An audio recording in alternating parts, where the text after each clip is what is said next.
جب آپ جنرل جیلانی کے گھر بیٹھے کے باہر بیٹھے رہتے تھے سارا دن، کدھر تھا وہ بیانیہ؟ کہاں تھا وہ بیانیہ جب آپ کی بوری سے پیر پگاڑا نے کہا کہ دانے گرنے شروع ہو گئے اور ضیاء الحق شہید نے جا کر کہا کہ میں نے اس بوری کو سی دیا؟ کہاں تھا وہ بیانیہ؟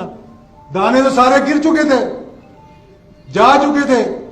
کہاں تھا وہ بیانیہ جب ضیاء الحق شہید نے کہا کہ میری عمر بھی اس کو لگ جائے؟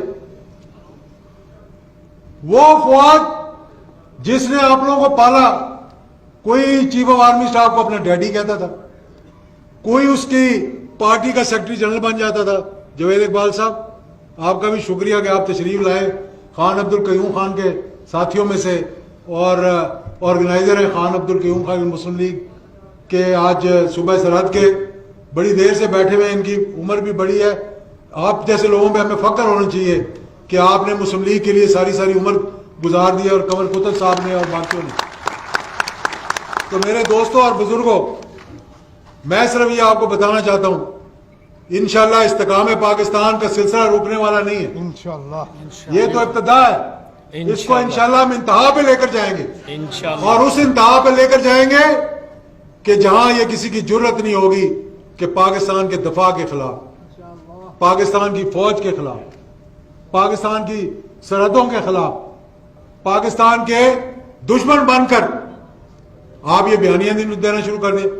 پہلے بھی یہ ہو چکا ہے جناب، مجھے یاد ہے وہ دن کہ جب میں بیٹھا ہوا تھا اور میں حیران رہ گیا سن کر کہ اپنے ہی ملک کے جو ہمارے وزیر اعظم تھے کہنے لگے یہ بمبئی میں جو حملہ ہوا ہے یہ ہم نے لوگوں کو بھیجا ہے۔ وہ خدا کا خوف کرو، وہ اجمل کساب کا ہمیں آج تک نہیں پتا کہ پاکستانی تھا بھی کہ نہیں تھا۔ یہ سازشیں ہیں پاکستان کے خلاف کہ جی یہ اسٹیٹ ایکٹر ہے، یہ نان اسٹیٹ ایکٹر ہے، جو پاکستان کا دفاع کرے، جو پاکستان کے لیے اپنی جان کی قربانی دے، جو پاکستان، آج کیا وجہ ہے کہ افواج پاکستان دنیا کی ٹاپ کی فوجوں میں آتی ہے، اور یعنی کہ مجھے یاد ہے وہ 5ویں OIC کی، زیادہ ٹائم نہیں لیتا، مغرب کی نماز کا وقت ہونے والا ہے، میں کویت میں تھا، 5ویں OIC کی میٹنگ ہو رہی تھی، ہم سٹیج پہ بیٹھے ہوئے تھے، یاسر عرفات تقریر کر رہا تھا، اور یاسر عرفات نے کہا کہ کاش ہمارے پڑوس میں بھی ایک پاکستان ہوتا اور اس پاکستان میں ایک ضیاء الحق ہوتا تو آج ہم بھی آزاد ہوتے۔ آپ لوگوں کو پتہ ہی نہیں ہے کہ اللہ کا کتنا بڑا کرم اور معجزہ۔